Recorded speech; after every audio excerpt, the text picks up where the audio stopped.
Čau visiem! Šodien sāksim apskatu nedaudz savādāk. Parādīšu mašīnu, ko es esmu dabūjis, bet viņu parādīšu jau pēc tam, kad es viņu esmu saremontējis. Un tad jūs redzēsiet, kā es to darīju. Tā kā paskatāmies, kas nu man ir beidzot. Tas ir Axial Wright.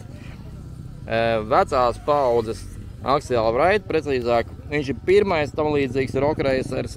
Pēc tam nāca Axial Bomber, kas man ir. Un šis bija pirms viņa. Arī fiksētie tilti, tādi paši kā Yetijam, tādi paši kā Bomberam.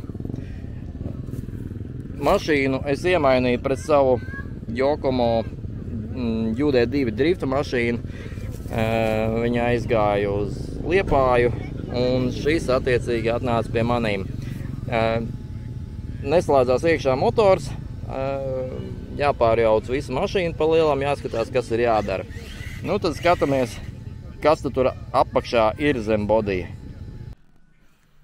Izjaucu mašīnu. Kas tad te ir redzams? Augšā ir baterija, tas ir nevis baterija, bet uztvērēja boks, kuram nav vāciņu. Vāciņus mēģināja printēt, ko kāds ir uzdizainējis, bet tas vāciņš īsti nedara, būs pašam jāpārtājas. Ar to es tikšu galā. Tālāk, kā izskatās ar noņemtu bodiju. Šitā izskatās bodijas. Te ir ielikts ESC. Hobby Quick Run 1080, ļoti labs pasaulē atzīts ESC. Priekš crawlinga viņš iztur līdz pat 3S. Te es esmu noņēmis vāku, kas aizsedz spurģīru un pinjonu. Viss ir ļoti labā stāvoklī. Šitas te gaišais, tas ir sajūga plate. Piegriežot skrūvi stingrāk, sajūgs mazāk izslīdēs, palaižot vaļīgāk, dodot virsū, viņš neaprauc, piemēram, zobrats, bet bišķiņ izslīdēs līdz saķersies. Ko es izdarīju? Nomainīju motoru, uzliku Holmes Hobbies Japāņu motoru ar 30T tinumiem. Pirms tam stāvēja Injora 35T, un viņš nestrādāja, tāpēc, ka šīs vietās, kur pienāk no oglītēm šitie kabelīši, viņi tālāk stiprinās pie paša motora korpusa. Tajās vietās kabeļiem nebija kontakta, jo tur bija tās tā kā anodējums, nevar saprast. To es notīrīju, viņš aizgāja, bet tas motors vienalga ir pārāk lēns priekš šitādu rock racer, tāpēc uzlikt 30T, kaut arī varētu mierīgi līdz 27T. Bet vienīgais no 27T, kas man ir, tas ir pirmās paudzes Axiāla, un viņam bukses jau ir beigušās. SRT servo, viss ar putekļiem, un eļļu tilti. Kāpēc? Tāpēc, ka ir iztecējuši līdziedotie amortizatori, viņi tādi interesanti, ar tādu izplešanās kasti. Iespējams, ka viņi strādā jaukši ārā, skatīšos. Viņi visi ir jāpārjauc, šitas strādā normāli, bet šis manām ir iztecējis. Jāpārjauc priekšā, jāpārjauc aizmugurē. Aizmugurē ir parastie oriģinālie. Var dzirdēt, eļļa nav iekšā. Oriģinālie plasmasas Axiāla amortizatori ir ļoti sliktas kvalitātes, tāpēc, ka šis te plasmasas korpus, viņš nav viendabīgi gluds, un līdz ar to viņam ir liela iespēja laist garām ar jebkādām blīvēm eļļu. Atskrūvēju vaļā arī tilta, tātad diferenciāļu keisa vākus, paskatījos, tur viss ir smuki saiļots, es gan pieliku vēl eļļu klāt, bet nekas nav dilis, mašīna ir principā jaunas stāvoklī. Tā kā liksim kopā, kas vēl kustoties piekarai, tas servo kustās līdzi, un viņš iegrimst šī te bodija logā. Bet ar šo te vietu viņš mēdza sisties šeit pa malu, te jau ir izdeldēts ārā. Un tāpēc es ieliku šos te sarkanos spacerus, Ok, tas bodijs vairs nesies smuku kopā, jo tur bija tāds šlicis, kur viens otrā iegrimst tie stieņi, bet tagad ir caur spaceriem, cerams, ka tas būs palīdzējis un atrisināt šo situāciju, un piekara strādās normāli, un servo nesitīsies prāmi. Tā kā saliksim atpakaļ un iesim mēģināt. Bet pirms braukšanas vajag saskrūvēt amortizatorus. Visi ir jāizjauc. Jāapskata, kādā stāvoklī blīvis, kādā stāvoklī ir štoki. Un jāsaliek atpakaļ. Mēģināšu jums parādīt pamatprincipus, kā tas ir jādara. Par šiem man īsti nav pārliecības, vai es parādīšu, kā tas ir jādara, jo tādi man nekad nav bijuši ar šo papildus rezervāru, un ja viņš ir strādājošs, tad es pat nezinu, kā to pareizi dara. Teiksim tā. Nu, ko ķeramies klāt? Noņemsim atspēres, noskrūvēsim apakšējo rodendu, izņemsim visus ķēskas laukā, izliksim uz papīrīša, iesmērēsim gumijas blīvas ar Green Slim sporta smēri, kas ir paredzēta tieši gumijas O-ringu saglabāšanai no Team Asociēta, tad, ja es nemaldos. Kaut kā tā, ķeramies klāt. Šie amortizatori ļoti interesanti. Tie saucās Piggyback. Ražotājs ir G-Made, Korejas firma. Un ir tā, ka viņš ir pareizi sapildīts, viņš ir viena stingruma, tieši eļas spiediena ziņā, bet ja pievelk šo skrūvi, ieskrūvē dziļāk, tad šeit rodās eļas spiediens un viņu ir daudz grūtāk saspiest. Sajūta it kā būtu mainīta atspēra. Viņu uzpildīšana ir pavisam savādāka nekā parastiem amortizatoriem. Ideja ir kāda, ka amortizators, tā kā viņš te ir, ja, es te viņu atjaucis vaļā, viņš ir jānoliek otrādi un jāiepilda ir pa šejiena eļļa līdz zem šīs te cepurītes paceļās līmenis vienādi. Tad iespiež iekšā cepurīte ar blīvgumijām līdz lejai. Un līmenis uzceļās te līdz augšai. Un tad viņi piepild līdz galam. Un tad viņā no augšas ievieto virzulu un uzskroja virsū. Tas ir principiāli savādāk kā parastiem amortizatoriem. Nu, mēģināsim pildīt, pastīsimies, kas tur sanāks. Bet pirms es pildu, es gribu izjaukt ārā pie štoka un tik klāt pie blīvēm, lai viņas iesmērētu ar Green Slim. Priekš tam man vajadzēs šādu te instrumentu, aiz kā saturēt amortizatoru stieni, jo instruments ir alumīnija, stienis ir pulēts un viņu nedrīkst saskrāpēt, citādi viņš staigājot plēsīs kopā blīvus un amortizators jums tecēs. Tātad kā tas ir jādara? Liekam iekšā, iespiežam stieni, noskrūvējam rodendu,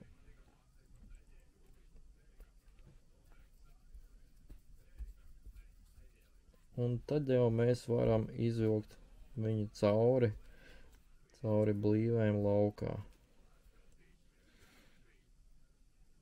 Tā, noņemam nost. Un tad mēs varam novilkt šo te nost. Ir jābūt uzmanīgam, nesaskrāpēt pret vītni blīvas. Labā.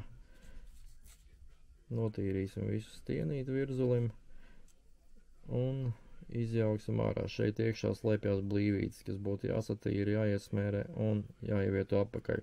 Kad liek atpakaļ, es iesaku šo vītnes galu arī iesmērēt ar to pašu smēri, kas paredzēta, lai konservētu gumijas, un tad tikai viņi bāzt cauri. Tad ir mazāks risks saskrāpēt šīs te gumijas. Tā kā es to tagad izdarīšu, un tad mēģināsim pildīt. par cik šie amortizatori solās būt regulējami, es atļaušos ieliet viņos 10 VT eļu. Nu, mēģināsim lietu, tā kā es skatījos viņu ražotāja YouTube kanālā. Respektīvi, lejam iekšā, es esmu izņēmis šeit ārā cilindrīti, lejam iekšā kopā, un viņš te izies cauri papakšu un nolīmeņosies vienādā līmenī. Kad tik nav pa šķidru tā eļa. Pa daudz. Tagad gaidam, vai viņi šeit parādīsies. Jā, viņi sāk nākt. Viņi nāk. Cerams, ka var redzēt. Tiešām nolīmeņojās. Aizpildās visi kanāli.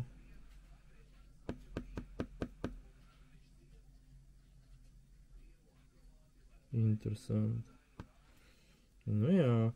Un tagad liekam virsū cilindrīti ar gumijām. Un viņam būtu jāpaceļās šeit uz augšu. Jā, viņš ceļās uz augšu. Un cilindrīts esot jāiespiež līdz lejai iekšā. Un droši vien, ka nāks pāri pa augšu. Jā, tūlīt nāks ārā. Nu, viss ir iespiests līdz lejai. Un tagad man ir jāgremdē iekšā pats virzulis. Pilnīgi bailes, tūlīt tā noliešos. Reku iznāca kaut kādu burbuļu.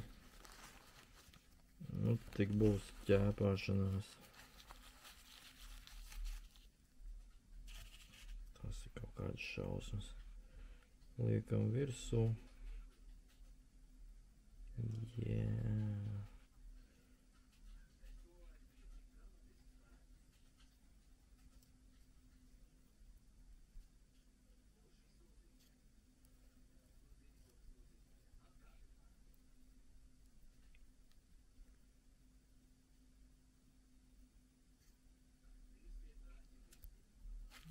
Pieskrūvēsim. Kur ir mana atslēga?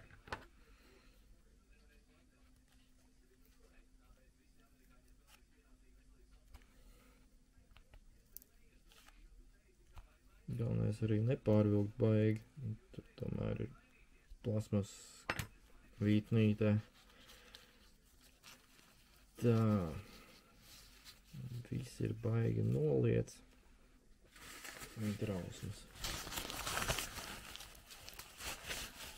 Un tagad man esot jāliek virsū atsperīte un cilindrīts bez blīvēm ar caurumu uz augšu, kurā ieskrūvēsies skrūve. Tā. Un šis te ar visu skrūvi.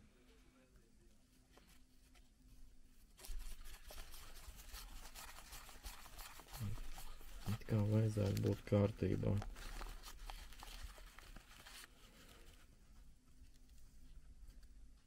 Nu jā, viņš velkās atpakaļ.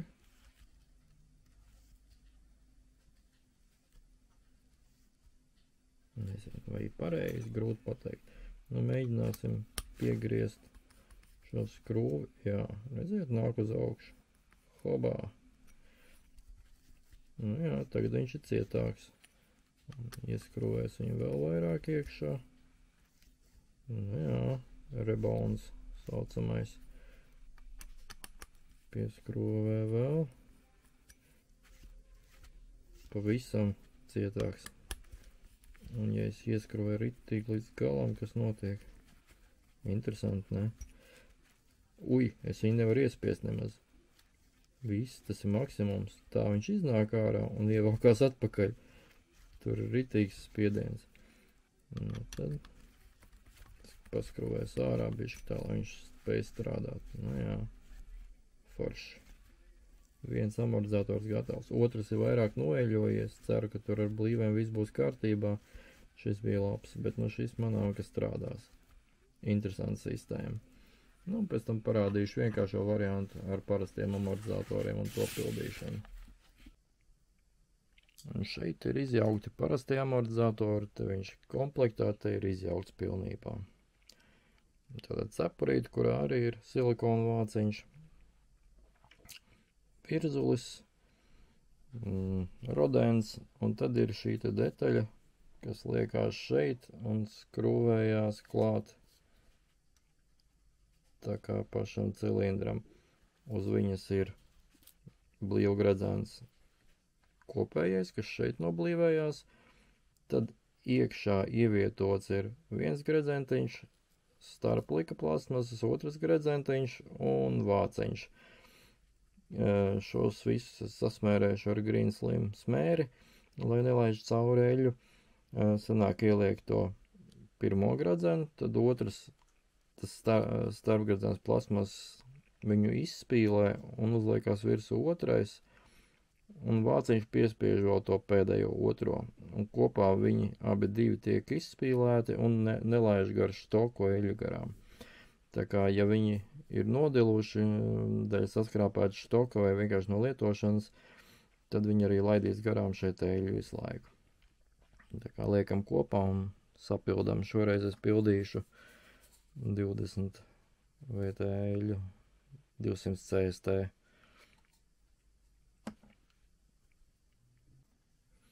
Viss ir salasīts kopā, tagad ir jālai iekšā eļa. Ieliesim, un tad jāgaida, lai viņa nostājās, lai iznāk visi burbuļi laukā. Lejām pilnu līdz pašai augšai. Pacieta pudele, grūti spiežās. Tā, gandrīz ir līdz augšai.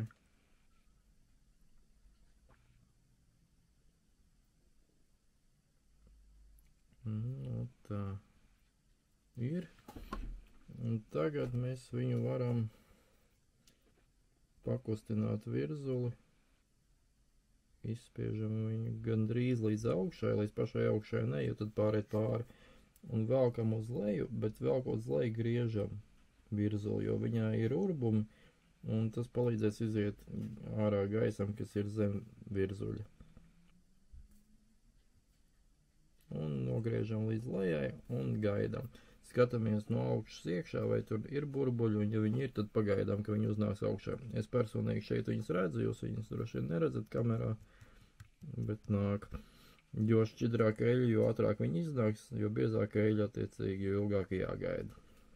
Visilgāk jāgaida uzpildot diferenciāļus, jo tur ir biezā pusmiljona eļa vai pat vairāk. Tā, tur viss ir kārtībā.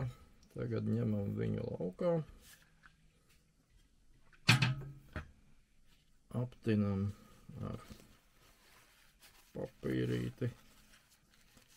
Labi, es rādīšu bez papīrīša, citādi jūs neredzēsiet. Ideja ir kāda. Paceļam virzuli gandrīz līdz augšai. Viņš jau sāk gandrīz nākt pāri.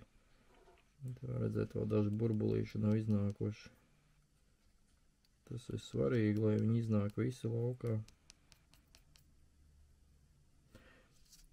Pieturam ar vienu pirkstu apakšā virzuli, šitā te, un skrūvējam virsū lēnām, lai eļa iznāk ārā gar malām.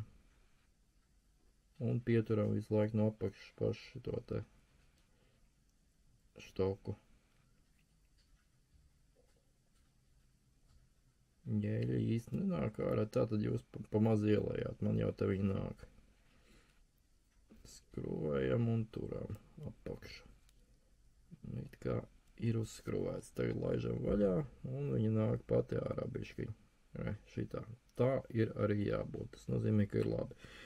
Tad ir jāpašļurstina šitā un jāklausās. Ja tur iekšā šļakstās, nu, ja tur skraida gaisa iekšā, tas nozīmē, ka nav labi. Tad ir jātaisa vaļā, jāgaida, kad iznāks viss gaisa, ko jūs nu patās te sakūlāt, putās, un jāpapildina vēl eļu un jāskroj vēlreiz ciet. Nu, pašlaik amortizators ir gatavs, atliek uzlikt atsperi un braukt. Tātad kā var diagnosticēt, ka amortizators ir pustukšs, kad noņem atsperi, jūs viņu šādi pakustinat un dzirdat, ka iekšā burbuļo, ka nav līmenis eļai līdz augšai un tur jau ir gaiss. Tad tas viss ir jājauc vaļā un jātaisa. Ceram, ka šitas strādās normāli un liksim virsū uz mūsu axial right. Un skrūvēsim kopā, un tad gan varēs braukt. Montējot kopā iedomājos, ka tas tomēr ir brushheads un viņš varētu pārkarst spolējot, tāpēc es uzmontēju vienu vecu ventilātoru.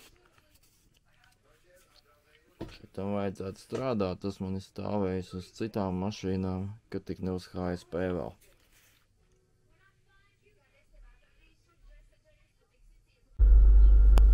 Tagad aizbrauksim uz Sauriešu karjeru pamēģināt mašīnu.